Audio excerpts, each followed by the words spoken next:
Director Jarvis, I want to start by asking you to kind of put the park backlog that people have been talking about into context, particularly with an eye towards the lion's share of those needs that are really federal road and transportation costs that happen to be cited in our national parks. So can you step back a little bit and just give us, the overall park backlog that people cite?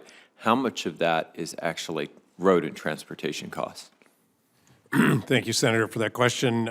So the total maintenance backlog currently stands at a little over $11 billion.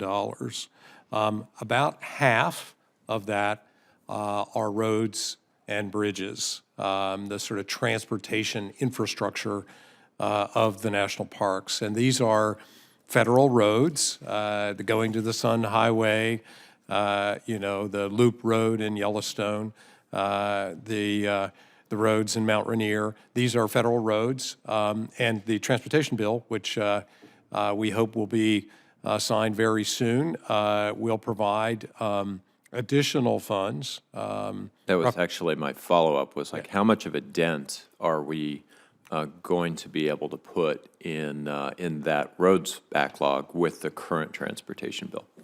Well, the good news is that it does give us continuity of funding for 5 years. It is not enough, but it's pretty significant. It will make a significant dent in our transportation backlog. We have some what we call mega projects, like Memorial Bridge here in Washington, D.C., which if you commute across, you've lost 2 lanes. I commute across it every day, and it backs traffic up. We're doing a sort of interim fix. That bridge is probably going to cost $200 million. So, our full appropriation for the Park Service is about $250 million in the bill. So, that would sweep at least 1 full year of the entire project. The good news is the bill, as written, will allow us to compete for mega projects, but we'd be competing with the states.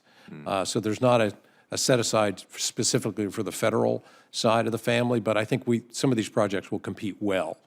Okay.